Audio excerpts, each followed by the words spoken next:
आप देख लीजिए कि जब 9 मई का वाकया हुआ, जब इमरान खान को इन्होंने अरेस्ट किया, तो उस समय कैंटोनमेंट्स पे हमले हुए, जीएचक्यू रावलपिंडी पे हमला हुआ जो तारीख में कभी नहीं हुआ था, पाकिस्तान आर्मी के हेडक्वार्टर पे हमला हुआ, और इनके जो आईएसआई के सेफ हाउसेस थे अक्रॉस पाकिस्तान, उनके ऊपर हमले हुए। यानी कि आवाम ने ये मैसेज दिया, वहां की जनता ने ये मैसेज दिया कि हमें पता है, ठीक है। वहां पे एक नारा लगा कि जो ना हमको सब मालूम है, ये जो नामालूम है। यानी कि जो आईएसआई के लोग जो एक्स्ट्रा जुडिशियल किलिंग करते हैं, जिनको ये कहा जाता है कि नामालूम अफराद है, यानी कि कोई नहीं पता ये कौन है, ठीक है। तो जनता ने नारा लगाया कि हमको ये जो नामालूम है, हमको सब मालूम है, कि हमको पता है तुम्हारे सेफ हाउसेस कहाँ हैं, हमको पता है कि तुम लोग कौन हो, और इनकी जो हमारे पॉलिटिशियंस की किलिंग होती है, हमारे जो वर्कर्स की किलिंग होती है। महरंग बलोच आज जेल में क्यों है? एक आप सोचिए कि इतना बड़ा फील्ड मार्शल है और एक बच्ची से डरता है। वो एक बच्ची को उसने जेल में डाला हुआ है, उसको ये डर लगता है अगर ये बच्ची बाहर आ गई तो ये बच्ची ये ताकत रखती है कि मेरा तख्ता उलट कर सकती है। तो अगर आप एक बच्ची से डर रहे हो तो काहे का फील्ड मार्शल है वो? आप इमरान खान से डरते हो, आपके देश का हीरो है, और पाकिस्तान की तारीख है, उनका आप इतिहास आके पढ़ें, उन्होंने अपने हर हीरो को, वो जैसे भी हीरो रहे, उन्होंने सबके साथ यही काम किया है। मोहम्मद अली जिन्ना को एम्बुलेंस नहीं दी कि मर जाए तब एम्बुलेंस भेजेंगे, फाउंडर ऑफ द नेशन के साथ ये किया। फातिमा जिन्ना, मोहम्मद अली जिन्ना की बहन को गद्दार बोला, किसने? अयूब खान ने, वो भी फील्ड मार्शल था, ठीक है। फाउंडर ऑफ द नेशन की बहन को गद्दार बोला, उसको गोलियां मारी, उसकी आज तक जांच पूरी नहीं हुई। लियाकत अली खान के साथ क्या किया, बेनजीर भुट्टो के साथ क्या किया, जुल्फिकार अली भुट्टो के साथ क्या किया। इन्होंने तो सारे जो कहते हैं ना कि अपने जितने भी नेशनल हीरोज थे उन सबको मारा इन्होंने, उन सबको गद्दार बताया है। तो आज इमरान खान गद्दार है, आज उसको मारने की तैयारी कर रहे हैं।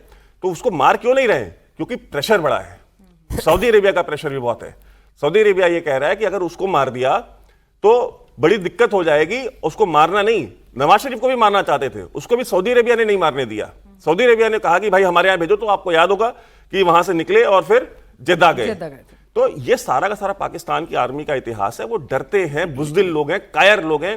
देखिए, आप मेरे पास बंदूक हो, एक हुजूम हो, वो एक हुजूम है, वो एक ग्लोरीफाइड टेररिस्ट है जो वर्दी पहनते हैं, ठीक है। एक आतंकवादी जो तालिबान का जो सलवार कमीज में लड़ रहा है, उसमें और पाकिस्तान आर्मी में बस इतना अंतर है कि वो वर्दी में लड़ रहे हैं, वो सलवार कमीज में लड़ रहे हैं, बस इतना ही अंतर है। सेम आइडियोलॉजी है जिहाद की, जिहाद फी सबीलिल्लाह पाकिस्तान आर्मी का मोटो है, ठीक है। तो जिहाद फी सबीलिल्लाह तो तालिबान का भी है, जिहाद फी सबीलिल्लाह तो लश्कर तैयबा का भी है, जिहाद फी सबीलिल्लाह तो जैश ए मोहम्मद का भी है, आईसिस का भी है, बोको हराम का भी है, अल शबाब का भी है, किसका नहीं है? सारे जिहाद कर रहे हैं। तो ये फौज भी जिहाद कर रही है। आपने पाकिस्तान मिलिट्री एकेडमी की ट्रेनिंग में उनके कोर्स में डाला कि भाई पहले ये था, जब तक जियाउल हक नहीं बना था तब तक ये था कि भाई हम टेरिटोरियल इंटीग्रिटी और जो ज्योग्राफी है पाकिस्तान की, हम उसको डिफेंड करेंगे, उसकी ट्रेनिंग ये थी। जियाउल हक के बाद क्या हुआ? जिहाद फी सबीलिल्लाह, कि भाई ये फौज अब जिहाद करने के लिए बनी है। तो आपको जो आसिम मुनीर दिख रहा है, आने वाले जनरल भी आपको आसिम मुनीर जैसे ही दिखेंगे। आप अभी जो मिलिट्री इंटेलिजेंस के चीफ है वहां पर मेजर जनरल वाजिद अजीज, आप उनकी फोटो देख लीजिए, इतनी बड़ी बड़ी दाढ़ी है उनकी। तो ये जो दाढ़ी वाले जनरल्स हैं, यही आपको आगे दिखेंगे। यही कुरान, मतलब फ्यूचर में और ज्यादा ये लोग कट्टर हो जाएंगे। बहुत ज्यादा दाढ़ी है। नहीं सर, लेकिन आपकी दाढ़ी के साथ मूंछ भी है तो वो जो है ना, वो जिहाद वाली दाढ़ी है। तो ये जो सारा का सारा जो सिस्टम बनाया जा रहा है, और जिस तरह से ग्लोबल जिहाद को सपोर्ट करने के लिए, आप सोचिए कि आईसिस को, आईएसकेपी को, इस्लामिक स्टेट खुरासान प्रोविंस को कौन बना रहा है, कौन पाल रहा है? पाकिस्तान आर्मी पाल रही है। और दुनिया की इकलौता ऐसा मुल्क है पाकिस्तान और वहां की आर्मी जिसके ऊपर तालिबान आरोप लगा रहा है कि आतंकवादी है। और तालिबान को किसने बनाया? अब सोचिए, तालिबान अगर किसी को आतंकवादी कह रहा है तो मतलब ये आयरनी कह लीजिए, इससे बड़ा सर्टिफिकेट क्या हो सकता है? वो कह रहे हैं कि इस्लामिक स्टेट को, आईसिस को ये पाल रहे हैं हमारे अपने यहां पे, और हमारे खिलाफ इस्तेमाल कर रहे हैं, और पूरे रीजन को डिस्टेबलाइज करने के लिए इस्तेमाल कर रहे हैं। तो आप देख लीजिए, मस्तूंग में जो ऑपरेशन किया डायरेक्टरेट ऑफ नेशनल इंटेलिजेंस जो अफगान तालिबान की है, वो उसने और बलोचों ने, बीएलए ने मिलकर के बलोचिस्तान में मस्तूंग में ऑपरेशन किया। बुलान नदी के किनारे ट्रेनिंग कैंप बना हुआ था। उस ट्रेनिंग कैंप में वो आईसिस का ट्रेनिंग कैंप था। अब आप सोचिए, आईसिस के ट्रेनिंग कैंप के ऊपर ऑपरेशन लॉन्च कर रहे हैं अफगान तालिबान और बीएलए मिलकर के, और वहां पे ऑपरेशन करके वहां जितने पासपोर्ट्स वहां पे अक्वायर किए गए, वो सारे पासपोर्ट किसके थे? लीबियंस थे, सीरियंस थे, और यहां वहां से। अब पाकिस्तान आर्मी की मर्जी के बिना बलूचिस्तान में, अच्छा सबका जो चेक इन था, ठीक है, वो सबका सब कराची में था, यानी कि सारे के सारे कराची आए सीरिया से, लीबिया से, और चेकआउट करके वहां से निकले, मस्तूम चले गए बलोचिस्तान कराची से, वहां पे ट्रेनिंग कैंप लगा लिया। तो बिना आईएसआई और पाकिस्तान की मदद की तो मतलब नहीं कि होगा। पॉसिबल ही नहीं है कि आप कराची तक घुसाएंगे जब तक उनकी शय नहीं होगी, कैसे घुसेंगे? ठीक है, दो बांग्लादेशी भी थे, ये पासपोर्ट बता नहीं हाँ, रहे। वो बांग्लादेशी भी थे। और आप आज भी देख लीजिए, इवन बांग्लादेश में भी जो आतंकवादी अंसारुल बांग्ला वाले जितने हैं, उनको कौन सपोर्ट कर रहा है? पाकिस्तान सपोर्ट कर रहा है। उनकी ट्रेनिंग कैंप कहां लगे हुए हैं? तरबेला में लगे हुए हैं पाकिस्तान में। तो ये पाकिस्तान एक ग्लोबल हब ऑफ टेररिज्म है। और ये जो आतंकवादी आज पाल रहे हैं, जैसे पहले अफगान तालिबान को पाला, आज वो मार रहे हैं, आज इनको पाल रहे हैं, आईएसआईएस वालों को और इन बांग्लादेशियों को, कल ये मारेंगे इनको।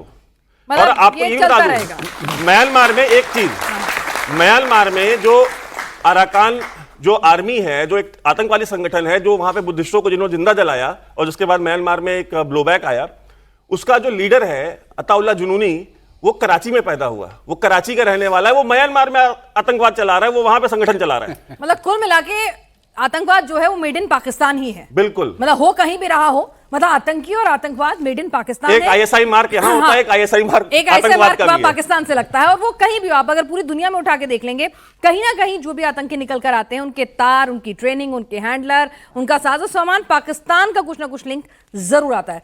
तो भाटिया सर, अब ये मुनीर खुद मरेगा या डील लेके भाग जाएगा, दूसरा मुनीर आ जाएगा? देखिए, इसने अपना अभी बैलेंस बनाने की कोशिश की है। इसके सर पर कई सारी नाव में पांव रखी है फैमिली को पासपोर्ट दिला दिए हैं यूएसए के।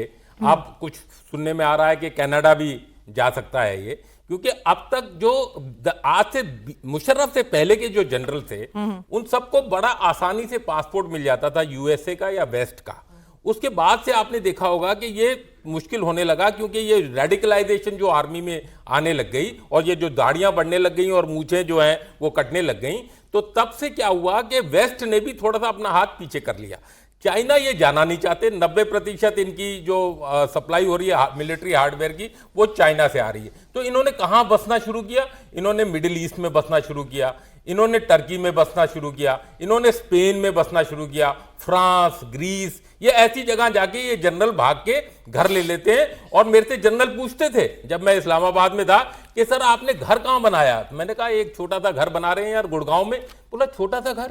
आप तो ब्रिगेडियर तो अभी हैं, जनरल बनने वाले हैं, तो यूके वूके की बात करिए। मैं कहा यूके, इंडियन आर्मी वाले के पास घर एक बहुत छोटा सा होता है, अपनी तनख्वाह पे बनाते हैं। बट मैं आपको ये बताना चाहता हूं कि अगर आप ये टेररिज्म को देखें, जो सांप ये अपने घर में पाल रहे हैं, इनको काटना शुरू किया उन्होंने, लेकिन अगर आप 2009 से 2019 का ट्रेंड देखें तो 22,000 कुछ लोग जो थे वो सिविलियन हलाक हुए थे, ठीक है, इस टेररिज्म में। और जो फौजी थे वो तकरीबन 7,000 थे, 10 साल में 7,000 मरे थे। और इन्होंने क्लेम करते हैं कि इन्होंने 8 से 10,000 टेररिस्ट इन्होंने मारे। लेकिन 2019 के बाद ये उल्टा हो गया। टेररिस्ट अब क्या कर रहे हैं? सिविलियंस को छोड़ रहे हैं और अब ये फौजी को मार रहे हैं, क्योंकि वो भी समझ गए हैं कि जो असली टेररिस्ट है वो पाकिस्तान फौज है। तभी आपने देखा होगा, जैसे दत्ता साहब ने भी बताया कि इस साल 3,500 फौजी अब तक मर चुके हैं। और अगर आप देखें और क्या बोलते हैं, जो टेररिस्ट अभी मरे होंगे, तो अगर जो ऑफिशियल आप उसमें जाएं तो 300 से 400 टेररिस्ट तो ये बोल रहे हैं, क्लेम कर रहे हैं। मेरे ख्याल से उससे भी कम मरे होंगे। तो ये जो इक्वेशन है पूरी चेंज हो गई है और धीरे धीरे जो ये जो न्यूज है ये आसिफ मुनीर के चारों तरफ बढ़ता जा